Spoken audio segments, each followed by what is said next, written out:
রানী সংকৈলে রবিশস্য সরিষার সঙ্গে মৌমাছি পালন করে মধু চাষ জনপ্রিয় হয়ে উঠেছে। এতে একদিকে যেমন সরিষার ফলনটা বাড়ছে, অন্যদিকে বাড়তি আয়ের উৎস হচ্ছে খাঁটি মধু।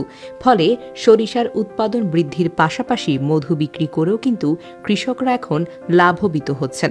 রানী সংকুল উপজেলায় এবছর ৬,৪২৫ হেক্টর জমিতে সরিষা চাষ হয়েছে। তো আসলে সরিষার সাথে মৌ চাষ একটি অত্যন্ত লাভজনক একটা প্রযুক্তি।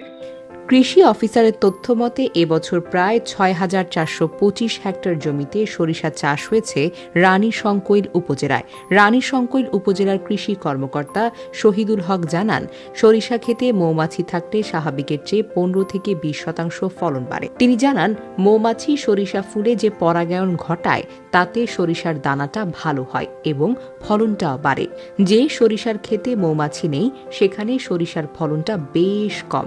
ওই কর্মকর্তা আরও জানান, এই এলাকায় আগে এভাবে মধু চাষের প্রচলন ছিল না।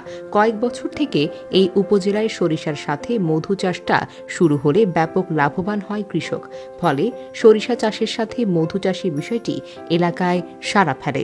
রানী সংকৈল উপজেলার বলিদারা বাসিন্দা এলাকায় কৃষক মানিকচন্দ্র বলেন, আমি দীর্ঘ ৮ বছর যাবৎ সরিষা চাষ করছি। এবছর আমি ৫ একর জমিতে সরিষা চাষ করেছি। আবহাওয়া অনুকূলে থাকায় ফলন ভালো হওয়ার সম্ভাবনা অনেকটাই বেড়েছে। একই এলাকার কৃষক অরুন্দ রায় বলেন, আমি দীর্ঘ ৫ বছর যাবৎ সরিষা চাষ করছি। ভালো ফলন হওয়ায় এই বছর ১ একর জমিতে সরিষা চাষ করেছি। মধু চাষী আব্দুস সত্তার জানান, আমি দিনাজপুর বীরগঞ্জ থেকে এসেছি সরিষা ক্ষেত থেকে মধু চাষ করার জন্য।